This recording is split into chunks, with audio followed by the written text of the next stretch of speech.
eat the chicken and the noodles because I can just eat the spring rolls. It'd not be a big deal. I made sure I clicked start recording then because I wanted to catch some of your some of you living your peak lonely single man life as a married father of two. It's a rare occasion. Tom Feeks is home alone right now, so he's eating his chow mein. And this is good. This is revenge for when I scoffed down that fish cake the other week, you know. But you know, he's got chow mein, so there's more dribbling out of his mouth with every time he shovels it in. How is this revenge? You ate the fish cake off camera and you are in control of it. Yeah, well, you could choose to be eating it off camera, but I'm watching those noodles dribble out Fine, your mouth I'll like go over a here. Doctor Who ood. With you guys, I'm done. A quick shout out. Anyone watching the video version of this podcast will see that the QR code to donate to our Movember page is up on screen. So you can see that and scan it if you fancy donating. A massive thank you to the fact that we're recording this on Monday the 27th. It will come out on Thursday the 30th of October. So we're still 5 days away from actually going out and doing our exercise to meet our goal. And we have already raised £417. So a huge thank you to everyone who's donated so far. Please keep it coming. We're all very, very grateful. And we haven't even started moving or growing mows yet. So, and we worked out it's literally the equivalent of 9.5 kilometers a day we've got to cover each. Oh, yeah, about that. It's actually a bit more. Why? What have you done? It's actually about 11 because there's 6 of us. So it's 333 kilometers over the month. So it's 11 a day. And this, you break it to us when you're recording. Yeah. Yes. Yeah. Okay. Yeah. So just everyone just add a little 2K to each of your, you know, that's fine. That's a dog walk. That's a walk to the pub and back. You know, that's 5 minutes on a bike. Pub. Your pub. The cherry tree is not. I reckon cherry tree and back is probably 2 kilometers. Yeah. Yeah. So you got to do 11 kilometers a day. Oh yeah. So I'll just do that. Do that 5.5 times. I'll do that 5 times, and the 6th time I'll stay there. Right.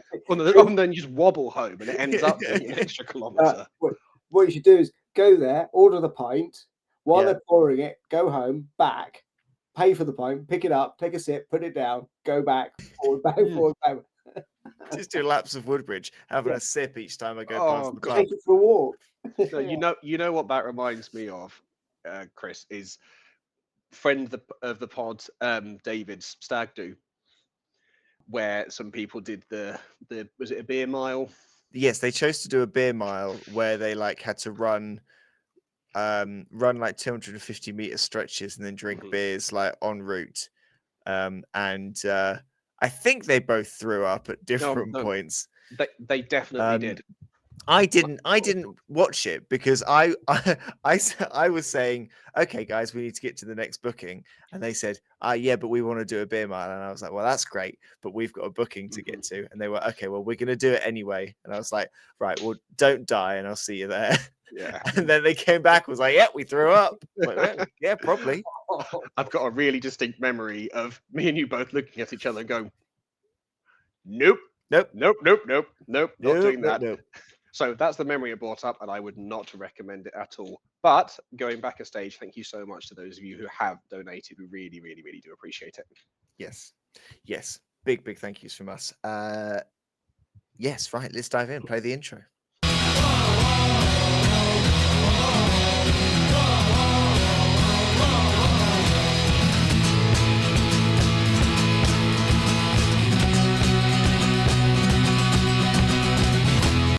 Hello, everyone, and welcome to New Dice Please, the bite-sized Blood Bowl podcast, brought to you by the people of Blood Bowl Live. My name is Chris. Joining me, as always, Mr. Tom Hovell. Tom, what's your favourite airport? I'll probably say Sydney Airport. Very nice. Wonderful. Joining us also, Mr. Tom Feeks. Tom, favourite airport? I'll go Faro in Portugal. Very nice. Very nice. I'm not too sure. I'm tempted to go. So, so I don't really know how this happened, but I ended up in an accidental loop where once a year, I only bought a new set of trainers from Heathrow Airport. How? Because Not I very arrived well. at the airport about to fly out to New York, and I looked at my shoes and realized that the sole was completely separated, like they were doing that talky thing that the shoes do when they fall apart. So I was like, well, I've got to buy some new trainers. So I bought some trainers at the airport, and then the following year, those trainers, I'd worn them solidly for a whole year and were falling apart. So I needed to buy a new pair of trainers. Mm. So I got them from the airport again. You must come up as a red flag. So, someone walking in with Putting a box of trainers in a bin in an airport and jumping on a plane. brand new shoes on. Yeah, that's The same date each year. Yeah, it was almost the same date each year as well. That's not It was. okay. What did you do next time your shoes ran out? Did you have to drive all the way down to Heathrow? Next time my shoes ran out, it was just before we were about to go to Berlin, but I couldn't quite hang on until we got to the airport to fly out to Berlin. So I bought some from Shoe Zone, and they've since fallen apart. But in a few weeks' time, I'm going to Copenhagen. So if I can just make them last till Copenhagen, I will then buy a pair at the airport before I go to. This is not on topic. This is just Sorry, making me sound like a nutter. Right. Well, moving on from shoes. This week we're going to talk a little bit about leagues, sticking with our not talking about season 3, which we will do soon. Don't worry, just let's wait for it to come out. We're going to talk about leagues. My and Tom and my league, the ADBBL season 9. The grand final was at the weekend. Many congratulations to Mr. Tom Huns for winning in a very dramatic roll-off, being 2-2 at the end of extra time. So very dramatic final.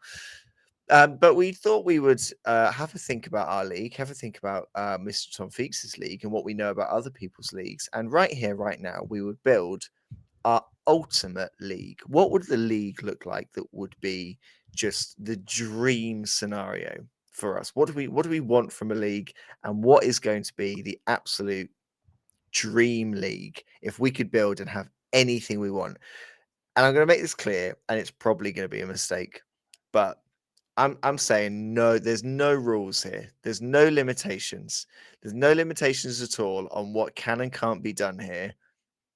Let's just go full out and build some incredible league that is probably uncommissionable. But let's just throw anything out there. So we probably should start with teams and team builds. Is there anything particular about team builds for a league that either of you would love to have? Because my guess would be that all the leagues all three of us played in are predominantly either you redraft or you start with a £1 million vanilla roster.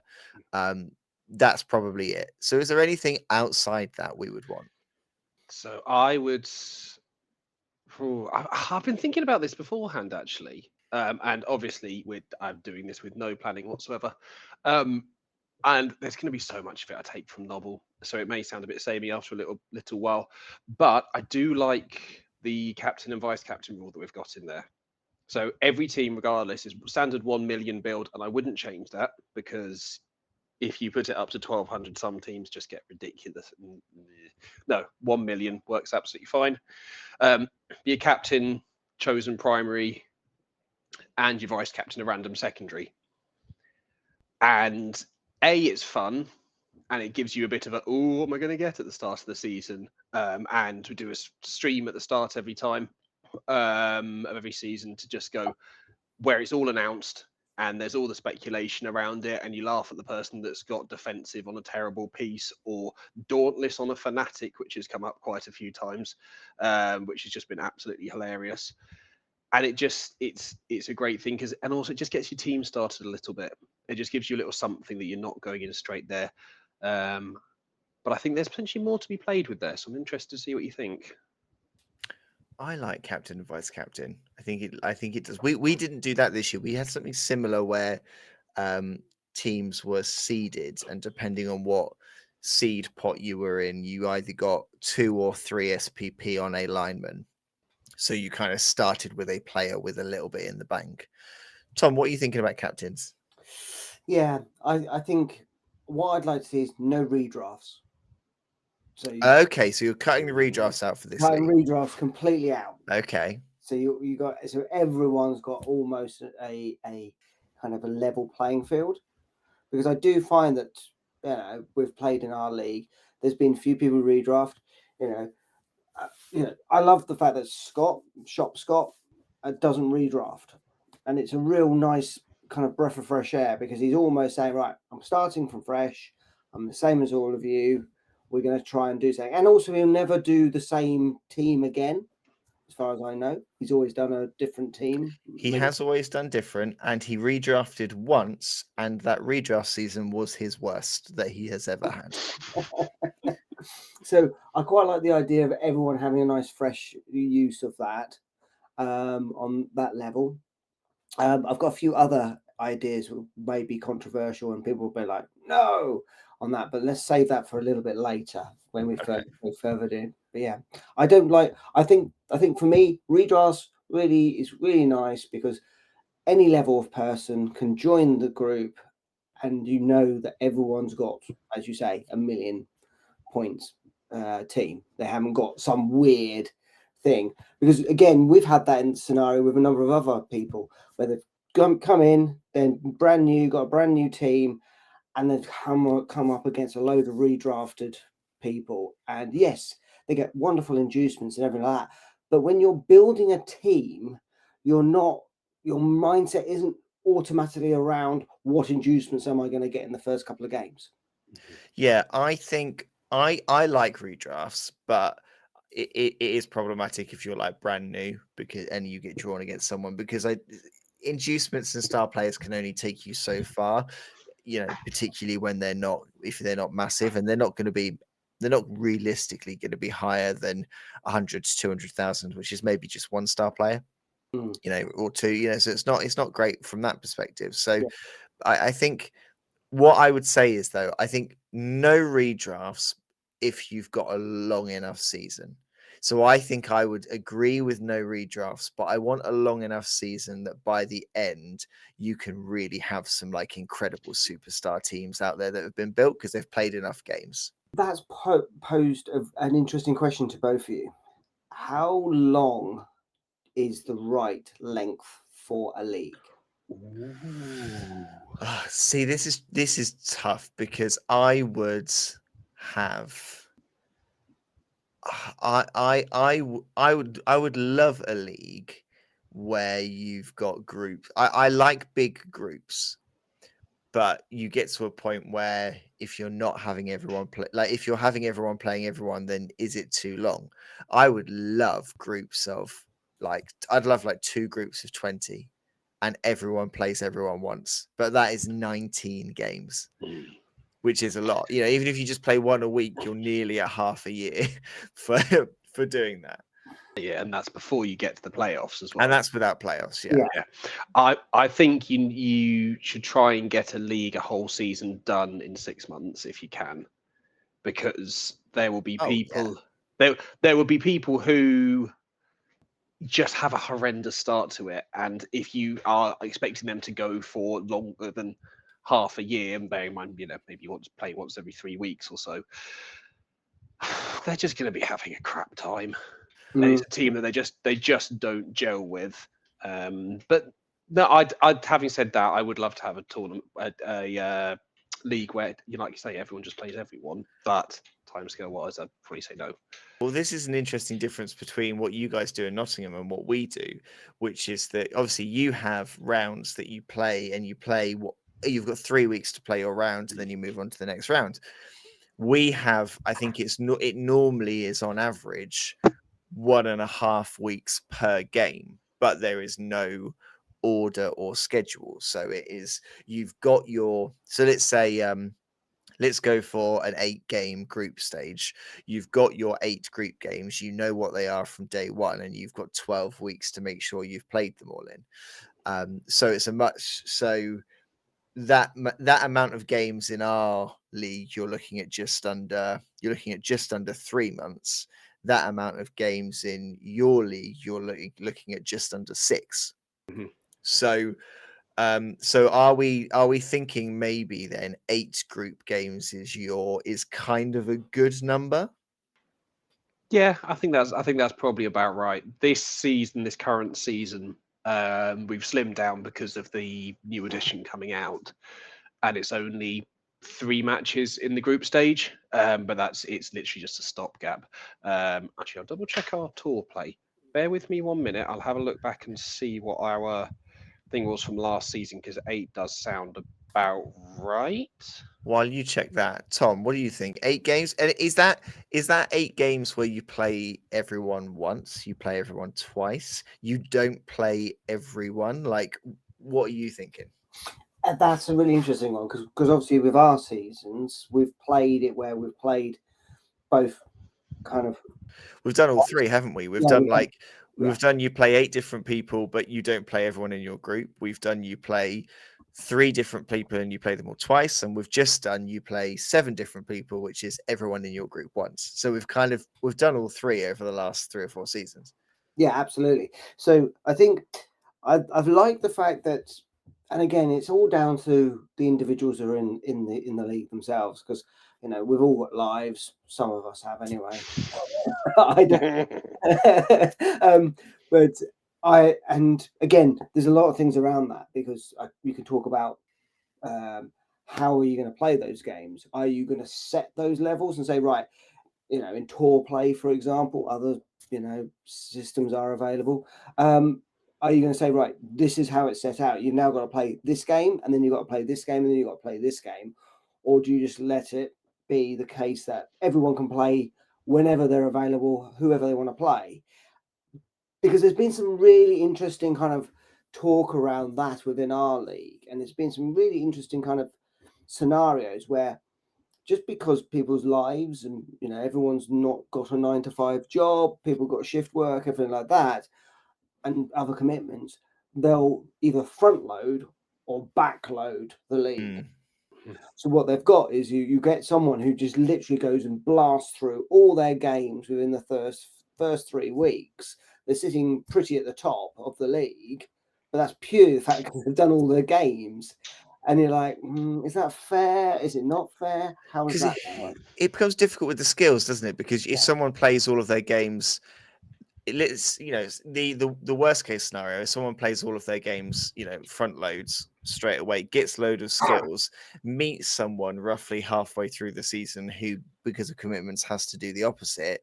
You've then got the issue you tried to avoid by not allowing redrafts, where you've got a very good, heavily skilled team against a very vanilla. I think we're building the ultimate no rules dream scenario league. Yeah. So to me, your ultimate dream scenario is that once a week your whole league gets together and plays, and you kind of have that 3 o'clock on a Saturday fixture list, and I think that's your dreams. We all do different things that I think all work in their own way and accommodate the communities that they're working for. But if we're talking dream, everyone's in a room. So for me, just to answer that question, I like the idea of only playing each person once. Yeah, I think so. But I've got a new rule. Okay. The rule is home or away. Okay. Yes, I want home and away. I want home and away fixtures to be a more defined thing. Okay. Yes. So basically, just like you do the roll off for, it's gonna be part of the fans. Okay. So you roll for fan or for fan factor. Yeah. If you roll a natural 6, okay, and your opponent doesn't, okay, it's your home game. Okay, so there's 2 bits you get to this. You get 2 cheerleaders, okay, and also you get a +2 on a surf. Oh, Hello, hello, hello. okay. I like your rule for if you're the home coach. I think that's quite fun. I would probably assign it so everyone gets. Let's say it's an 8-game group that everyone gets 4 home and 4 away. Hmm. But I do like because it was if you were like if you played as Corn and then you drew yourself at home every game, that could be It's absolutely brutal, brutal, couldn't brutal. it? Yeah. I do really like the theory of that though. I think it's a lot I of fun. like home and away. I do like home and away. I have home away and alternate Well, kits of for my course you lizard do. men. Of So course you it's do. nice to be able to use them. I would, yes, include that. But Chris, you're right. It's you get the same number of each, so it's evened out. Yes. unfair. Yeah. It's not- No. so No. Tom Because is here for carnage. This is carnage. my ultimate But game. This is my ultimate league. how about with the surfing rule? You get a +1, but your opponent gets a -1 on the surf I because the mean, fans are like, okay. if we're being true to it, then you would you would draw a border outline around your pitch, and there would be a corner which is the away fans corner. Oh So yeah, it would Yeah. then depend. So where they get served. maybe actually you split the pitch into home and away support, and if you surf to your own fans, it's a benefit to the armor. If you surf to the opposition fans, maybe that's the way you do it. We'll just do half and Yeah. half.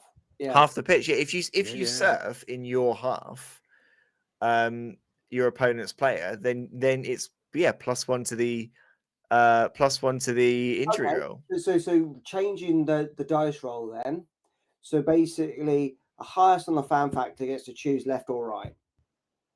As to Yeah. Yeah. Yeah, Yeah. it's like choosing what side you want to. Yeah. I think let's do. Yeah. So That makes sense. so Yeah. you rolled and see who chooses which side, and then +1 if you surf an opposition player into your fans, it's a +1 on the armor roll. Love it. Nice. Love it. Nice.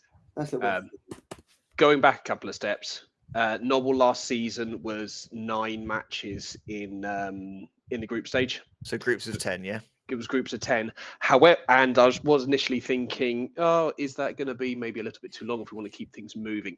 But if we are doing the Saturday fixture list, we're dream scenarioing it here. Yeah, fuck it, 10 weeks. 9 So- weeks, go for it.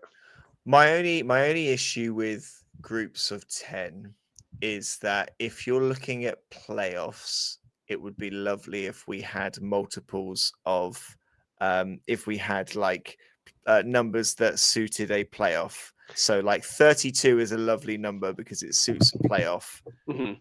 nicely. Yeah. Let's not worry about that. We're talking dream scenarios. Okay, here. fine.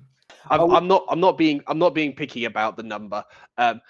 Yeah, absolutely. I do love a good league night. Ours is Tuesday evenings, and it's not the easiest night for me to do a lot of the time, but I still try and make sure I'm down for there because the atmosphere it's just so much better where you're playing against you. Obviously, you've got your opponent, but then you've got 5 or 6 other matches going on around you, and it's great fun. Okay, so here's another question for you, and this is where it kind of, for me, defines a league game compared to a tournament game. Would you have a time limit for each game? I would probably be leaning towards no, because I find I will play I will play league with more of a thought on the kind of social aspect of it, whereas you'll go to a tournament more likely to win. So I would probably be saying no time limit.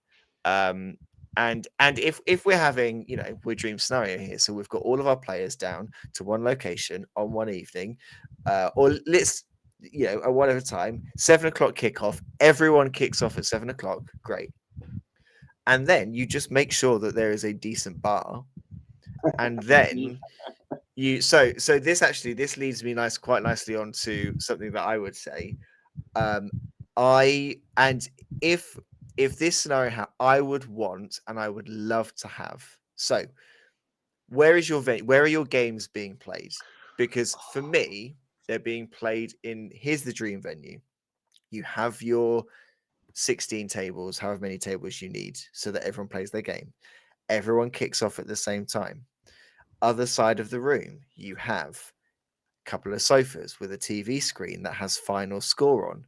So you've got pundits somewhere broadcasting final score, going round to the tables to do your updates of your games, and then you've got a lovely bar serving drinks. So that if you finish early, if you play in an hour and a half, but someone's going to take 4 hours, you can go and sit and watch that game and watch all the other results come in on the sofa with your opponent, chat about the day, have a drink, text in to the pundits your opinion on the games. Full broadcast. Yeah, absolutely. Can we take that a step further? Because I was thinking about the venue as well. Absolutely agree. Big place with having plenty of tables in there. And I will start this by saying, please go and support your local stores. I love playing in a small local venue. Sanctuary, where I play, it's absolutely fantastic, and the community there is great. Please go and do it. However, Warhammer World have got a fantastic game space. So I was thinking, take that theory, make it into a Blood Bowl stadium going around it. So imagine your tables are surrounded by so a not stadium. the castle set, but No, hello. all with a stadium, and Hovely's you onto have something box here. seats. You You see, have box seats either side. So final score is going on in a box seat at the top, which you can go to, and Now- there's a bar on the other side. this is good. And funny enough, was obviously we went to Warhammer World We did. when we went up to Sheffield, and this is now going to sound like some kind of weird kind of porridge episode kind of thing. But I mentioned to Chris that the one thing it was missing in that place was the fact that it didn't have like a kind of an auditorium part where you could walk around. Yeah. And I'm wondering whether you make it even more that you have like a cross section, because you don't want to just see the games going on. You want to go Like a across walkway above the top, so you can walkway, go, yeah, so you can across look that, down on the games. Yeah, exactly. Yeah. Oh. Or if you're thinking that, obviously, yes, behind that, the camera that will go across goes across the top of the matches. on a wire. Oh, Yes. yeah. Just swings between matches. Yeah. Okay, right. So you turn up for league night, you're given your binoculars. You go get a drink. You play your game, you go up to the walkway, you can go sit in the bar with the final score on and have a drink. You take your drink up to the no drinks on the walkway, I think. No, because let's be safe. Yeah. But you go up on the walkway with your binoculars, which you have a strap so they're around your neck so that you can't drop them. And then you can sit and you can watch whatever game you want from the top of the walkway if you want. Nice. That sounds lovely. Yeah, I really, really like that. Okay. I really like that. The other thing sorry, you go. Oh, well, I was going to say, so we know where we're playing. Mhm. We know how many people we've got. We know so the team build to start. Oh, there was something on the team build, something that I wanted to float. So we've got Ideal Season 1 is done. Season 2, we're saying no redrafts, which I think is fair. But for Season 2, you list all of your coaches in order of how well they did. So winners, runner-ups, all the way down. Okay. Every team from the previous season submits a player from their roster. So let's say Skaven, let's say you built a sidestep, sprint, sure feet, block, gutter runner. You could submit that player. And then everybody has a budget in addition to the 1 million that they can spend on one of last season's incredible players, a bit like a draft, a bit like a NHL draft. But or maybe you don't have the money, maybe you just pick them, there's no cost to it. And of course, in the same way, you go from, so whoever finished last picks first, and then you make your way up. So then whoever's the top 5 from the previous season just get whoever is left. Whoever's left. What do we think? I think we've talked about something like this before, haven't we? Mm.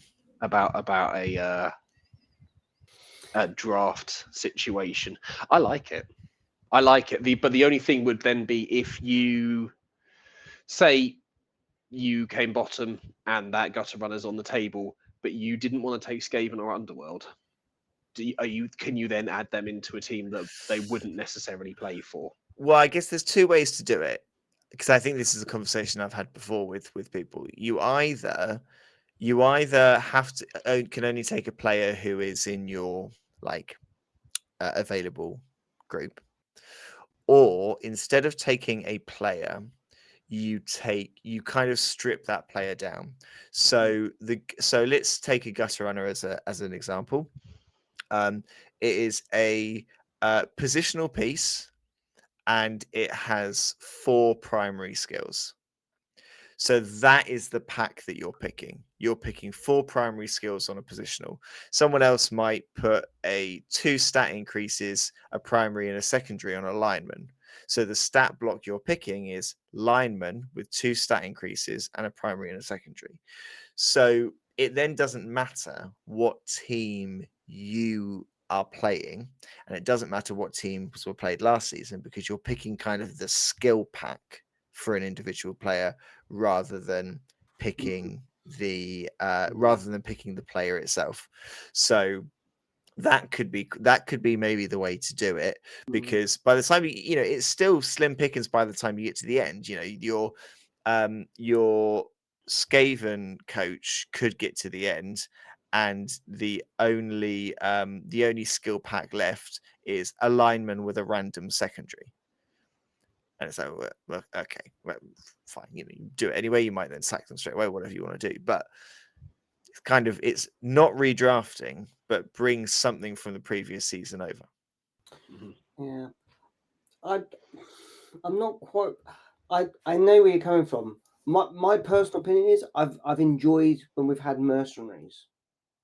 We have had some good mercenary seasons, haven't we? Mercenaries, and the fact is that is available to all, and I think that's where it kind of levels it out a bit. Whereas I know where you're coming from is like, people can pick and and it goes down and whatever. But I quite like a mercenary. And I know I've been to tournaments where they've done mercenaries, and some of the mercenaries have been a bit meh, and some of them have been like, wow, that's majorly overpowered. And some have been really, really fun. But in League, I think they're quite fun as a little bit of a backstop. And again, maybe put them in the 150 mark. Well, so we had one season, and I've got the stats for that season up now, because I think it's quite interesting. We had a season where we allowed anyone to make any mercenary that they wanted through the Death Zone rulebook of how you can build reliable ringers and all this stuff, and you could make any mercenary that you wanted to. And I think we found that most coaches were more likely to take a mercenary than they were to take a star player, because you could basically build what you wanted. So I'm looking at some of the ones that were built here. There were also some quite interesting combinations that were built. So ones that you would never, if you built some of these players yourself, you would be like, oh, I don't really want that. But with some, so looking here immediately, somebody built 100,000, a brutal blocker, so movement 3, strength 4, agility 5, armor 8, defensive and guard. So they've clearly built that very specifically for the team that they're playing against. Yeah. So there's some interesting ones. So, some people just simply built a lineman with tackle. They were just going to come up against a team where they needed it, cost them 60k. Not much at all. Quite a few stabby players were built. Lots of players with stab were built, in fact. Going down, I remember I built this one, Mighty Blow +2. Sorry to interrupt, but you say about stab. That's a funny skill. I'm touching wood here. I've always played had teams that I've played against with stab. Never works as well as you think it's going to. Well, one of the mercenary stat blocks you can have is stab and secret weapon. And for 100, so I had this and I played this combination as halflings against, I want to say, Nurgle. And I had inducements comfortably, buckets of inducements. You could take 2 mercenaries. So I built 2 mercenaries, 140,000 each, multiple block stab. So you're just sitting them on a line of scrimmage at the start of a game, and you are immediately doing 4 free stab options without getting sent off. If it works, you are wiping a team out in seconds. That's not a fun game. People don't want. No, it is. Hey, you wanted mercs. I'm exposing the mercs that you wanted, Tom. This is what you wanted. I know. I apologize. On the topic of mercs, absolutely agree. I think they would be the way to go, and have them available. What we do in Noble is every season, whoever wins gold, silver, bronze in the playoffs has their own mercenary in the next season. So they'll come with a few skills. They'll be based off the team that they're in there, so they'll get something that's relevant to them. And the hilarious thing here is, none of this has happened because none of the mercs seem to have bloody died yet, despite everyone trying, is there's the opportunity for, particularly if you're in a hall, to suddenly scream out, "I've killed Chris. I've killed Tom." And it would just be hilarious. We get that. We get quite a few people in our league now who name players on their teams after coaches in the league. Nice. It's now becoming a bit of a thing. So Scott Bryant in particular, the amount of times this season he's come to me and been like, "Tom Hovell's had a great game." And a blinder.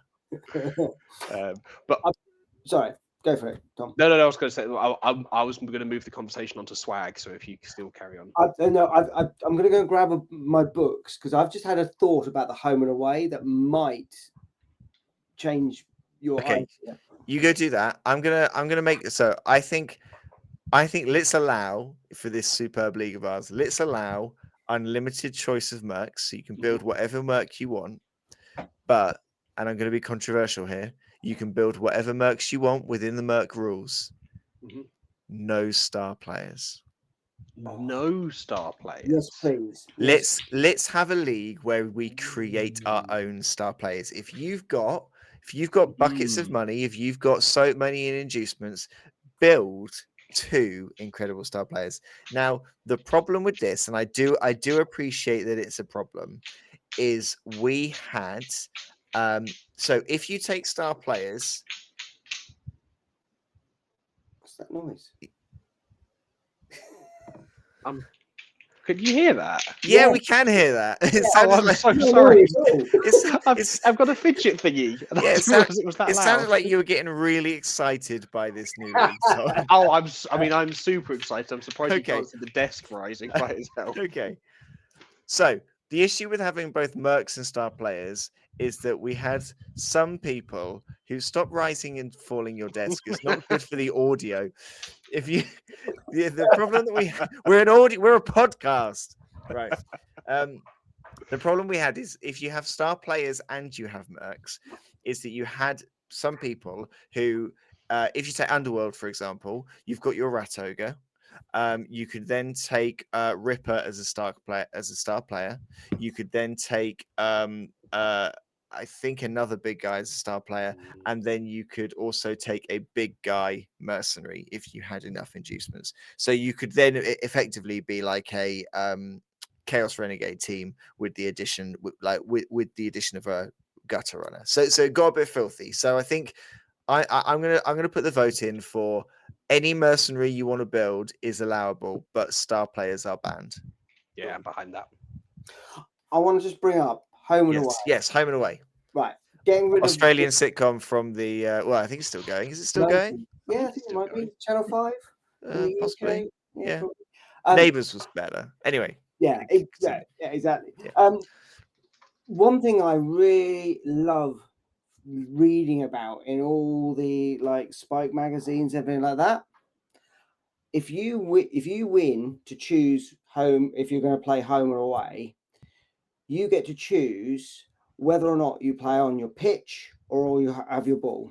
Or you want do you want I to bring in want pitch ball. rules? I want to bring in pitch rules and ball rules because I love reading about them and think they're so good. And I think again, I'm just always thinking about leveling the playing field, so to speak, on the basis that, and again, season 3 may change it all because there's going to be lots of potentially different rules and stuff like that. But we've got to state now with season 2 that there are a number of people who play and they're very, very good at it, but they know the system. They know if it's a standard pitch with standard rules with this team against that team, I know how to play against you. Okay, so For me, I want it different. I want to be a bit of kind of randomness, a bit of kind of a bit of okay, we're playing completely crazy here. Okay, I like what you started with. I've got a few, so I like this. So, but so what I'm gonna suggest. So balls, I think some of the balls are a bit too insane.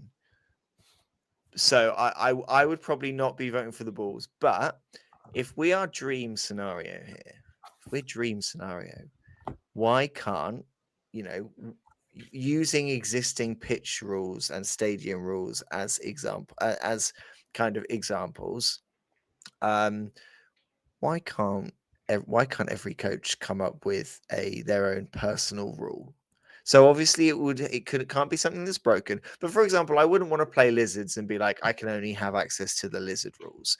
I want to be like, I'm bringing the Bitey Ducks, and this is the Bitey Ducks home stadium rule.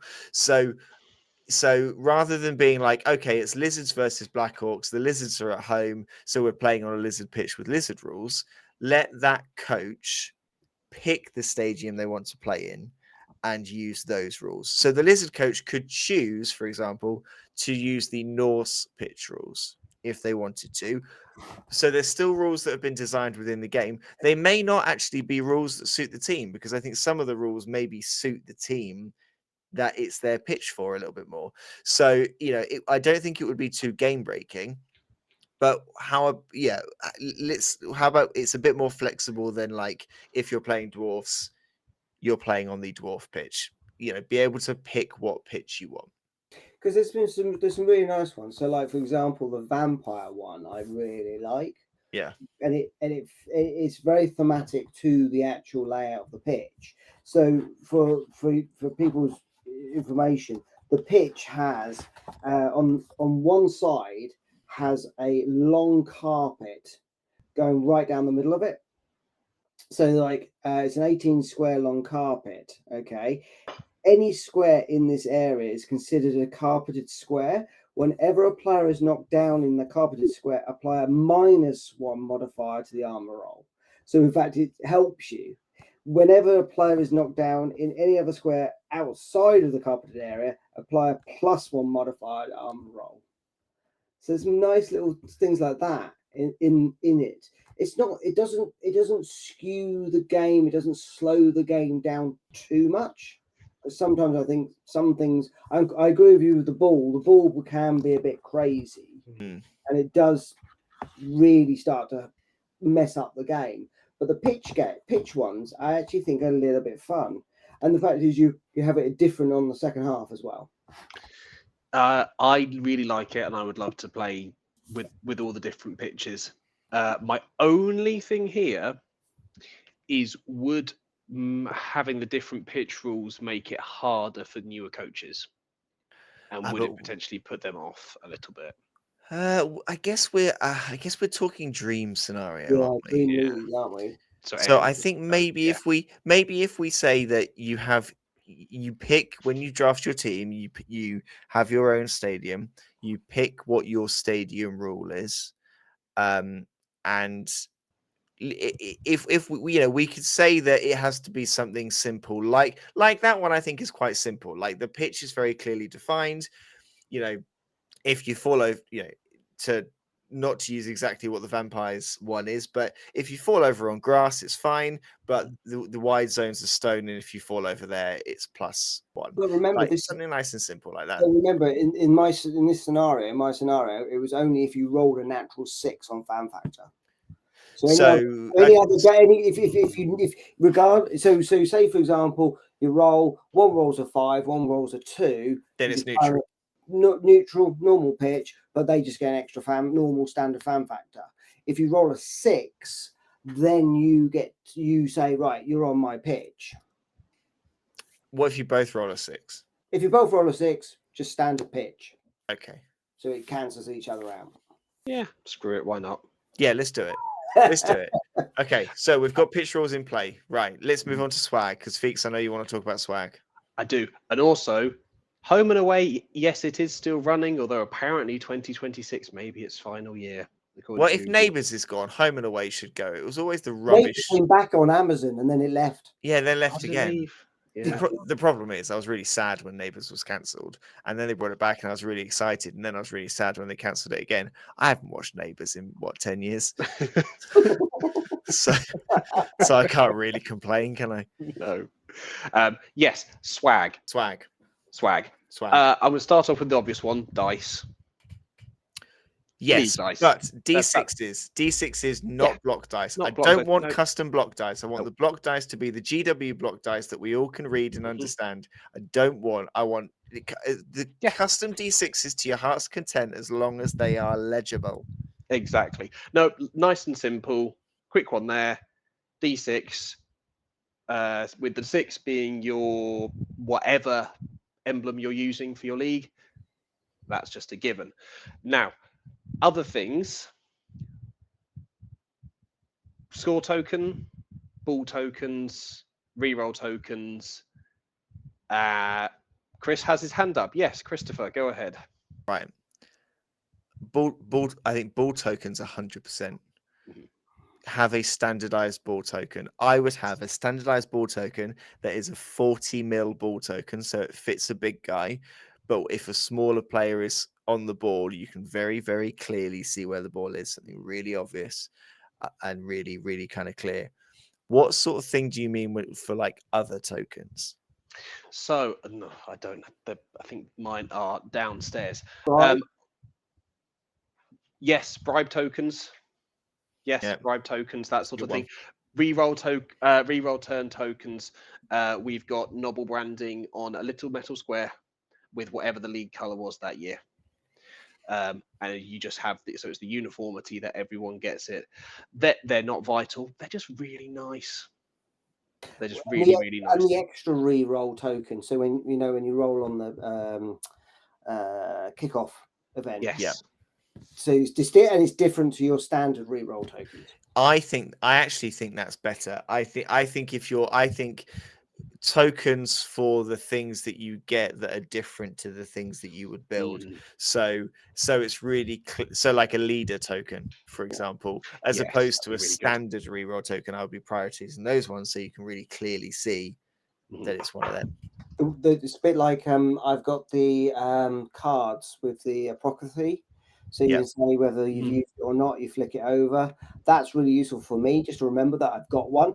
Yeah. Rather than go, I've just lost another player. Oh, I could have used it. Yeah. Dice cups. Ooh, now is that from you wanting everyone to use a dice cup, or is that you think it'd be useful? Because I would be all for that.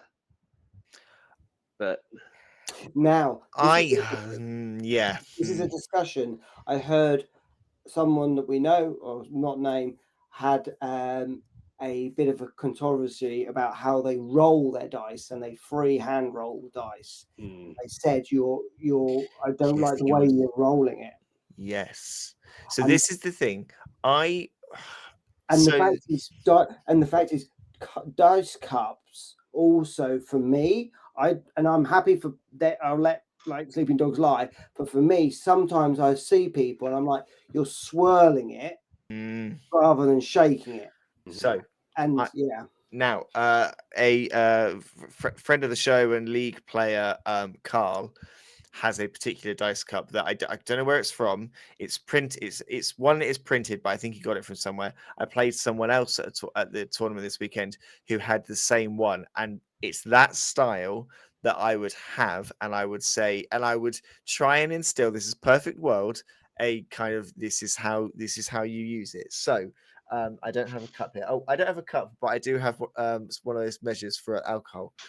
So One of those days. yes, Just so easy to hand, was easy it? to hand. Let's just pour the gin out. It's fine. And let's get something else. Here's a power bank. I also have a shot glass here. It's not looking good, is it? Right. So you've got your dice cuppy bit, but it's kind of got like a lid to it. So the lid kind of clips on, and it sits, and the lid's got a felt bottom to it as well. So it sits like that with your dice in it. So it sits with the cup down and the thing at the bottom. And then every country they kind of hold it, and every single time it's like, right, put the dice in, and it's 1, 2, 2 big hits, and Up and then down. up and down, and For then audio listeners. reveal. Yeah. And and you can, at no point can you look at the way that dice has just been rolled and go, he's fudged the system there. Just can't happen. You hear it click. It's 2 big heavy ones. It's unveiled. It's not going to go flying across the room because there's like a lip to the to the tray, so it's not going flying across the room or anything like that. And there should, I can't think of a way that there would be any controversy over the dice rolls if you said, here it is, this is what you encourage, because because I do, you know, if you throw your dice by hand, fine. If you flick them in the air, fine. Someone, if someone can see the way that you are throwing the dice, they can see your hand movements, and if they really want to overanalyze you, they can. If you can't see the dice moving, but all you can hear is clear movement of dice, I cannot see any way that you can complain. The only thing I'd improve on that dice setup is to have a clear cup. So a see-through perspex cup. What makes it better by being clear? Well, you can see the dice going up and See it down. moving.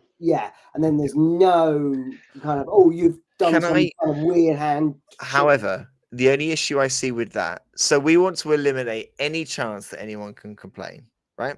So if I'm going 1, 2, 3, 4, 5, whatever, and then releasing it, then fine. Now let's say I've got my black dice cup and I go 1, 2, 3, boom. Now, if I can't see what the dice is, I've clearly rolled it and shuffled it up, but I can't see what the dice is.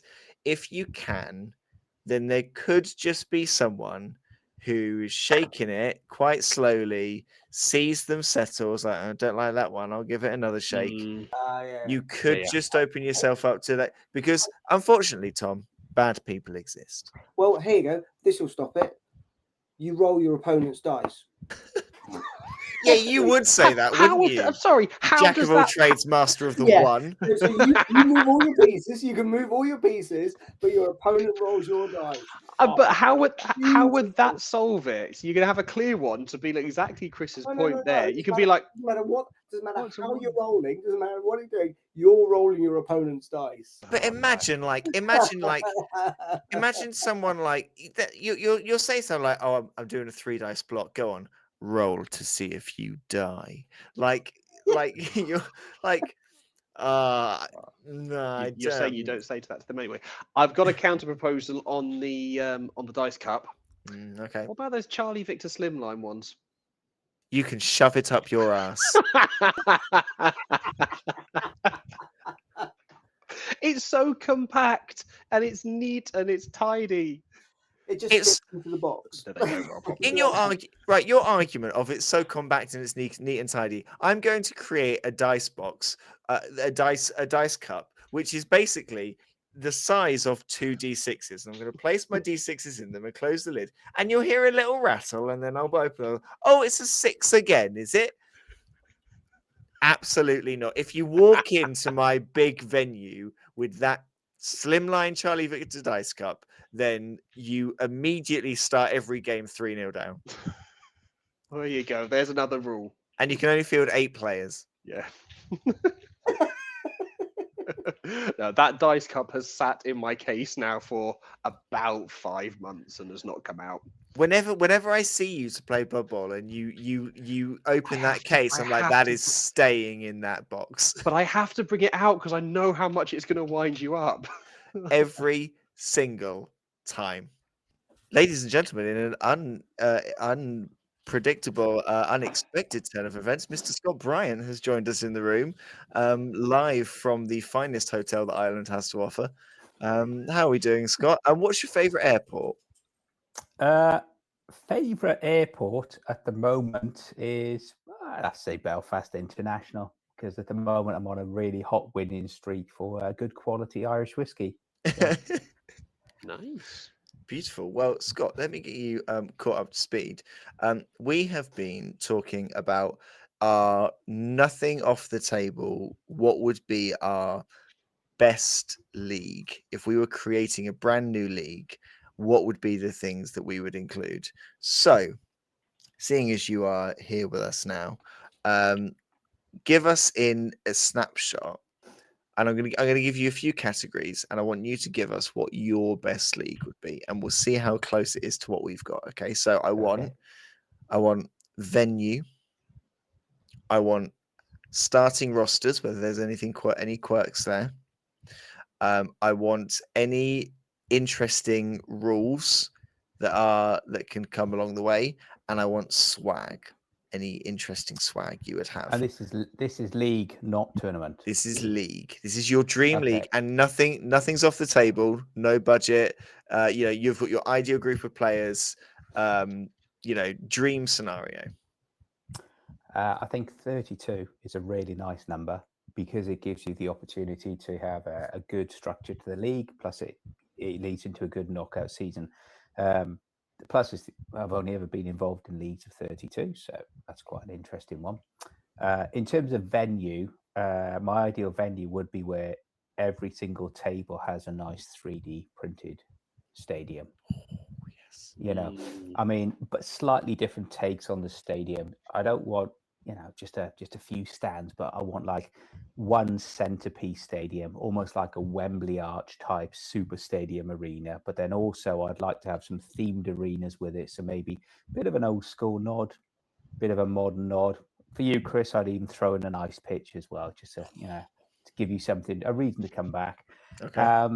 In terms of the coaches, people who are really just engaging and just have a passion for it, and know who's going to be that guy. So as long as we can keep that quite upbeat and interesting, that would be good.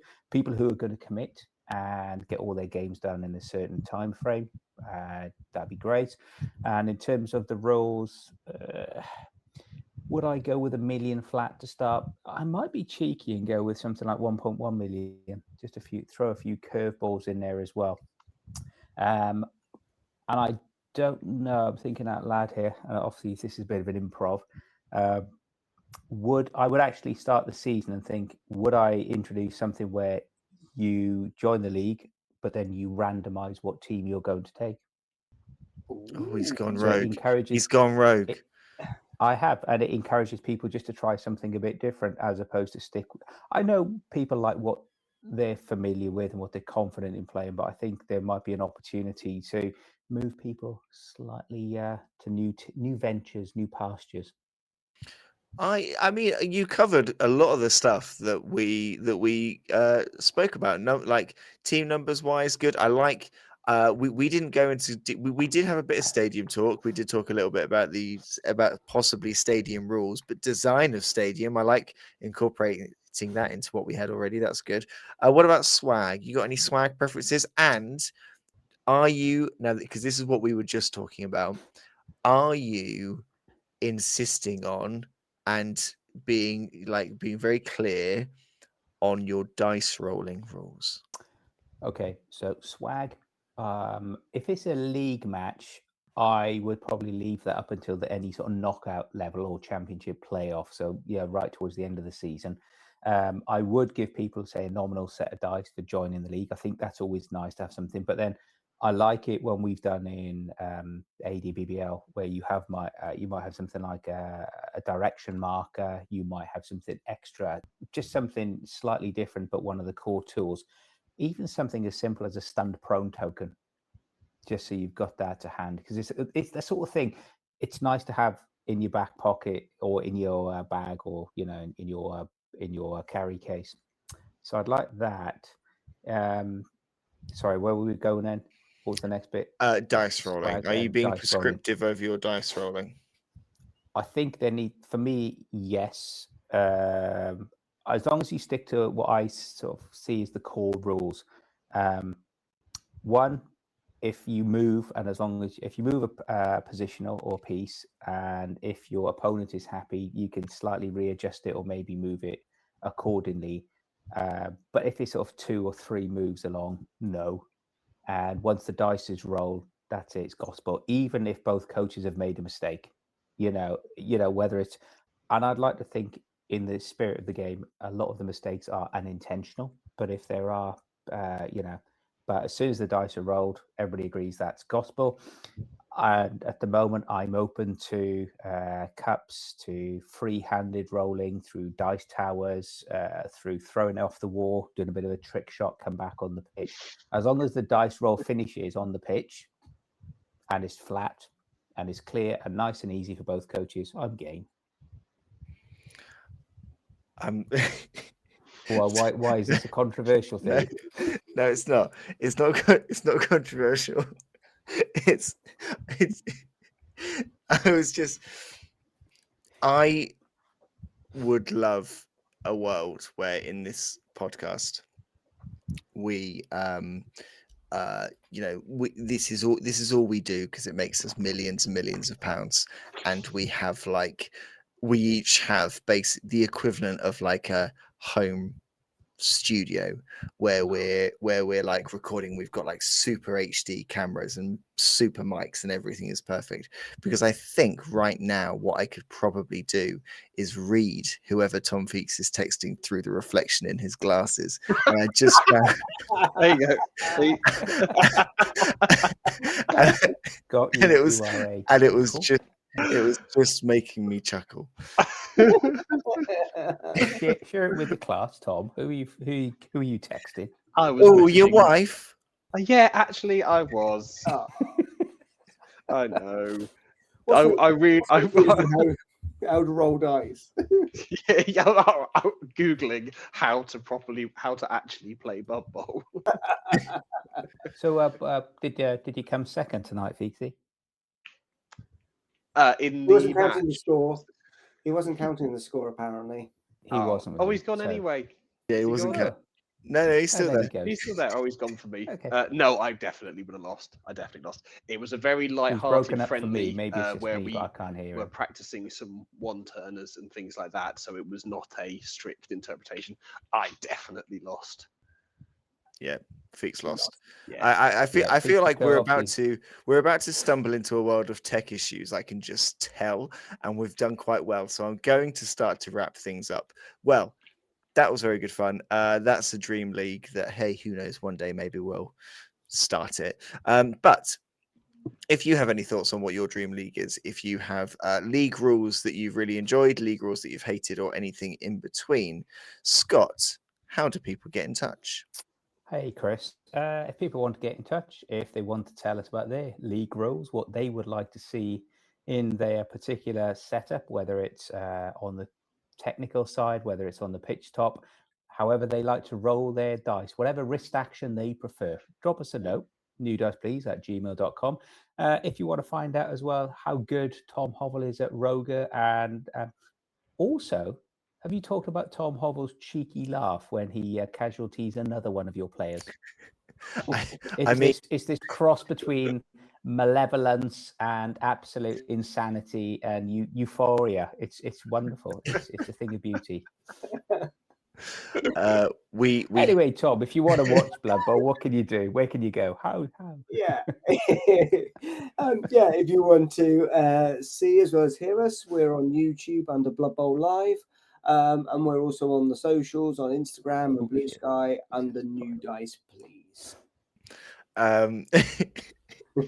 Sorry, things have just gone to carnage because Scott dropped his phone and it didn't linger I on his did. lap long enough to see whether he's actually wearing trousers in the hotel room. Oh no. Oh god, it's gone to pot, and now I need to ask Tom Feeks for word of the day. And Tom, I'm going to ask for this word of the day, and I would love it if it didn't obviously sound like it was rude. So Tom, what is your word of the day? Oh, bumalo. Yeah. And what does that mean? It's a tropical fish. It's a Southeast Asian lizard fish, which also goes by the name Bombay duck. I don't know about anybody else. I can't hear Feeksy, so he could have said something witty, something. It's fine. you I know. can I I never can said hear something him. witty. Okay. I can hear him soak in the audience, so Yeah. we're fine. Thank you very Scott. Thank you very much, Scott. Thank you very much, Tom. Thank you very much, Tom. Thank you everyone for listening. Before I say who we have been and when we'll next see you, this will come out on the 30th of October, as I said. We're recording on the 27th. On the 31st of October, live over on Blood Bowl Live. No, not 31st, on the 1st of November, sorry, live on Blood Bowl Live. Mr. Scott Bryant is playing in the conference final of the ADBBL. His chance at silverware, he's been in a conference final before, didn't come away with silverware came away with silverware on that occasion, but not gold. Could I please encourage everyone, if you're listening to this before the 1st of November, tune in 10 o'clock, twitch.tv/Blood Bowl Live to cheer on Scott Bryant. Scott, very best of luck in that game to you. Good luck. Good luck. Thank you, gentlemen. Tom, I'm just looking at you as an inspirational and motivational figure. Thank you very much, everyone, for watching. We've been New Dice Please, and we'll see you next time.